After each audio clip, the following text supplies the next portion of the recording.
Assalamualaikum warahmatullahi wabarakatuh. Alhamdulillah, wassalatu wassalamu ala rasulillah Sayyidina Muhammad ibni Abdillah, amma ba'd. Para pemirsa, di video kali ini kami akan menyampaikan sebuah kisah dari wanita teragung sejagat raya, wanita yang pertama kali masuk Islam dan wanita pertama yang sholat bersama Rasulullah SAW, serta wanita pertama yang menganugerahkan keturunan bagi Rasulullah.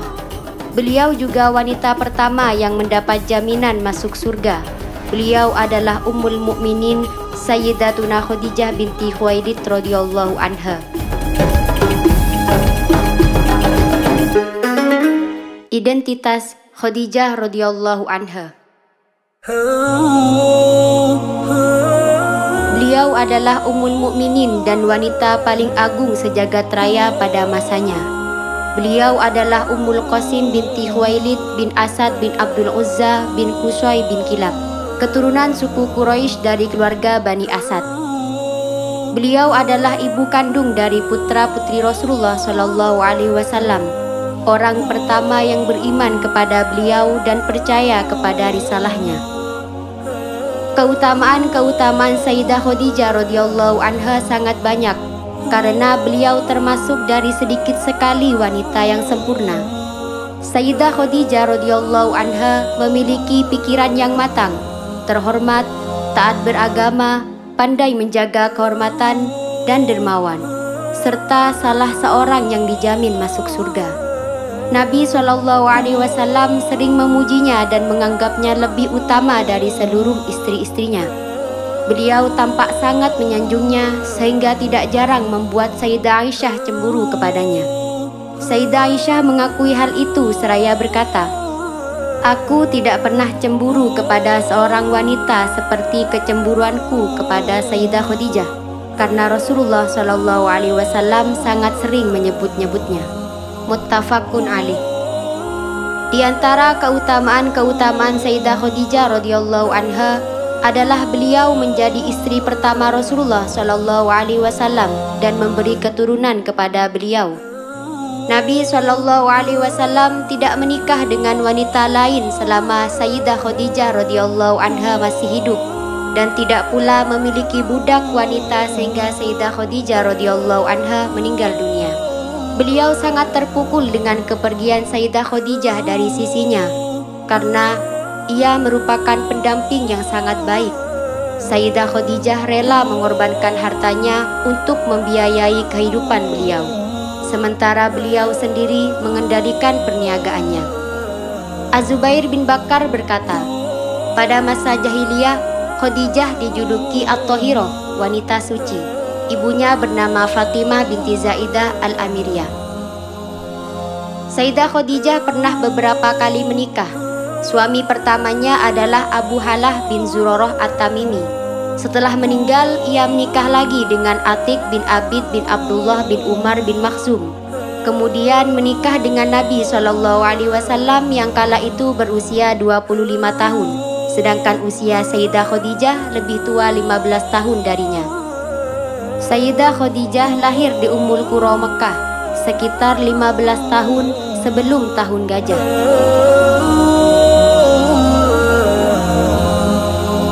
Sebuah renungan jiwa. Sayyidah Khadijah radhiyallahu anha, pemilik hati yang bersih dan jiwa yang ridho, sedang merenungkan perjalanan hidupnya selama ini. Meskipun beliau terbilang wanita yang sangat sukses dalam bidang perniagaan. Satu kafilah dagang Khadijah yang dikirim ke Syam setara dengan konsorsium beberapa kafilah dagang Quraisy. Meski demikian, beliau tidak merasa bahagia karena hatinya sangat mendambakan bekal yang menjadi sumber kehidupan hati setiap insan, yakni bekal iman yang kemudian dibawa oleh Nabi SAW. Selain itu, Sayyidah Khadijah mengalami sandungan yang cukup berat dalam kehidupan rumah tangganya. Padahal ia sangat berharap dapat membangun rumah tangga yang agung, keluarga yang dibangun dengan pengorbanan, kasih sayang, kedermawanan, dan pemberian. Sayyidah Khadijah pernah menikah dengan Abu Halah bin Zurarah At-Tamimi dan berusaha agar suaminya berhasil menjadi orang terhormat di tengah-tengah kaumnya. Akan tetapi, ajal memupus harapannya itu. Abu Halah meninggal dunia setelah memberinya seorang putra bernama Hindun. Beberapa saat kemudian, beliau menikah dengan seorang pembesar Quraisy yang bernama Atik bin Abid bin Abdullah Al-Makhzumi. Namun, pernikahan ini pun tidak berlangsung lama. Setelah itu, Sayyidah Khadijah yang saat itu sudah terbilang pemuka wanita Quraisy menjalani kehidupannya seorang diri tanpa didampingi oleh suami. Padahal banyak sekali pembesar Quraisy yang menambatkan harapan untuk mempersuntingnya. Akan tetapi di lubuk hatinya yang paling dalam, Sayyidah Khadijah merasakan takdir sedang menyembunyikan suatu peristiwa besar baginya, sehingga dia dapat melupakan kesedihan-kesedihannya di masa lalu dan menumbuhkan rasa bahagia di dalam hatinya.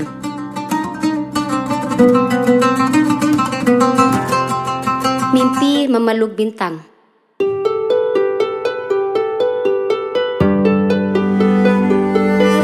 Sayyidah Khadijah radhiyallahu anha adalah seorang wanita yang gigih, memiliki semangat tinggi, berwawasan luas, dan suka dengan nilai-nilai religius, kebersihan, dan kesucian. Karena itu, beliau dikenal di kalangan wanita Quraisy dengan julukan At-Thahirah, wanita suci. Dengan sifat ini, ia berada di garis depan orang-orang yang mendambakan keagungan. Sayyidah Khadijah sering mendengar penuturan sepupunya Waraqah bin Naufal tentang kisah para nabi dan agama. Dalam kondisi seperti itu, angan-angannya melambung ke angkasa keutamaan dan kebaikan yang sangat jarang dilakukan oleh siapapun yang hidup pada masa itu. Pada suatu malam, ketika bintang-bintang seakan-akan enggan menampakkan dirinya dan gelap gulita menyelimuti dunia, Sayyidah Khadijah duduk di dalam rumahnya setelah tawaf beberapa putaran di sekeliling Ka'bah. Lalu, beliau beranjak menuju peraduannya dengan rasa puas dan seuntai senyum yang menghiasi bibirnya. Beliau tidak pernah tahu apa yang sebenarnya sedang tersembunyi di balik perasaannya saat itu. Tidak lama kemudian, dirinya telah terbuai dalam tidur yang tenang. Di dalam tidurnya, Sayyidah Khadijah bermimpi ada matahari besar yang turun perlahan di langit kota Mekah dan berhenti tepat di atas rumahnya. Seluruh sudut ruangan yang ada di rumahnya diterangi dengan sinar yang indah. Sinar itu memancar dan menerangi segala sesuatu yang ada di sekitarnya, sehingga menyenangkan hati sebelum menyenangkan mata setiap orang yang memandangnya. Sayyidah Khadijah terkejut dan langsung terbangun. Pandangannya menyapu setiap sudut rumahnya.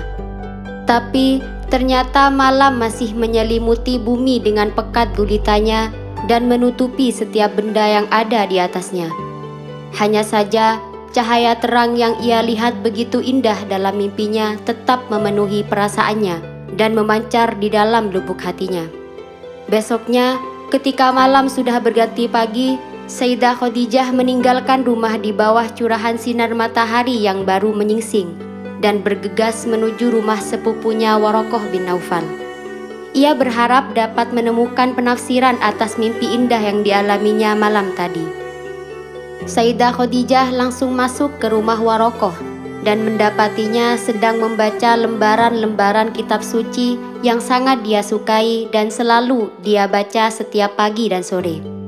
Ketika dia mendengar suara Khadijah, Waraqah segera menyambutnya dan berkata dengan sedikit rasa kaget, "Apakah itu Khadijah, sang wanita suci?"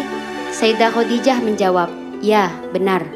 Waraqah bertanya lagi, "Apa yang membuatmu datang ke sini sepagi ini?" Sayyidah Khadijah duduk, lalu menceritakan apa yang dilihatnya dalam mimpi dengan pelan-pelan, sedangkan Waraqah mendengarkan dengan seksama, sehingga dia lupa dengan lembaran-lembaran kitab suci yang ada di tangannya. Waraqah merasakan ada suatu kekuatan yang menarik perasaannya, sehingga ia terus mendengar penuturan Khadijah tentang mimpinya hingga selesai.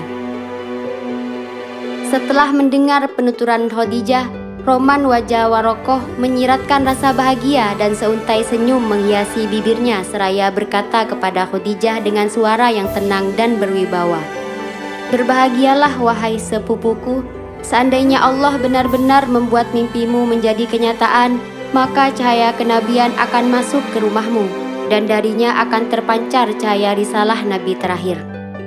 Allahu Akbar. Apa yang sebenarnya baru saja didengar oleh Sayyidah Khadijah? Apa arti perkataan sepupunya itu? Sayyidah Khadijah hanya bisa diam membisu untuk beberapa saat. Ada getaran yang merasuk di dalam tubuhnya, sementara dadanya bergemuruh dengan perasaan yang tidak menentu antara hasrat, kasih sayang, dan harapan.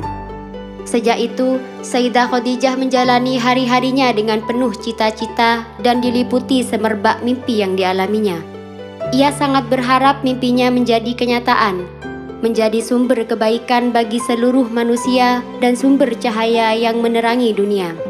Sayyidah Khadijah memiliki kebesaran hati yang menjadi sumber berbagai kebaikan, dan pikirannya yang tajam dapat menguasai setiap peristiwa yang terjadi di sekitarnya dan dapat beradaptasi dengan baik dengannya.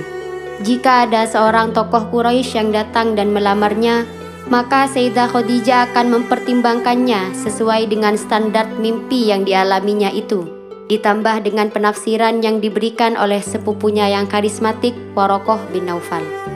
Akan tetapi, hingga saat itu, sifat-sifat Nabi terakhir itu tidak terlihat pada orang-orang yang berusaha melamar dan mempersuntingnya. Oleh sebab itu, Sayyidah Khadijah menolak mereka dengan baik dan memberi alasan bahwa ia tidak ingin menikah lagi.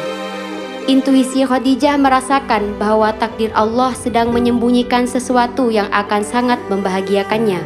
Tetapi dia tidak tahu apa bentuk kebahagiaan tersebut. Hanya saja, ia merasakan penantian tersebut memberi ketenangan tersendiri dalam hatinya.